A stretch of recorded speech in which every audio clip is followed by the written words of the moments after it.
He's representing, by the way, Joe and Valerie Wilson in their civil suit right now. Let me go to Melanie on this case. Melanie, do you think perjury and obstruction of justice are serious crimes? Of course, they're very serious crimes, and this administration has previously found them to be serious crimes, as does most of the American people. Do you believe that they were properly used as the basis for impeaching Bill Clinton? I think that this is not about Bill Clinton. This is I'm about asking you a direct Libby. question. You have to answer it. No, Chris, what we're actually talking about now is what Scooter Libby's doing. Did you support the impeachment of Bill Clinton for perjury and obstruction of justice? I didn't take a position on the impeachment of Bill Clinton one way or the other. What I do take a position on is that this administration has said that these perjury and obstruction of justice are very serious crimes, and yet now they're not taking them seriously.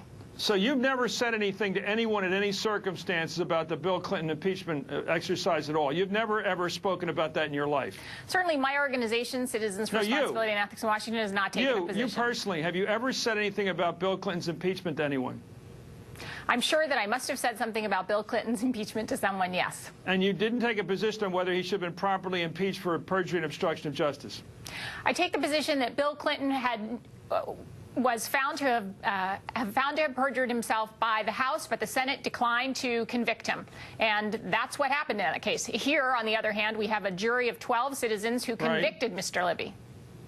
And 50 Republicans voted to kick the president out of office for perjury and obstruction of justice, and you think that was the correct vote on their part? I think it's a far different matter when we start talking about impeaching a president of the United States versus the concept of sending a man who's guilty of those crimes to jail for a mere 30 months. So you think that the 30 months was appropriate?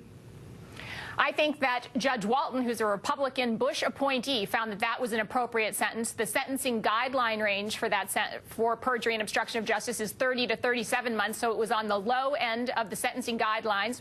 And in fact, the Justice Department has long taken the position that any sentence given in the range of the sentencing guidelines is per se reasonable.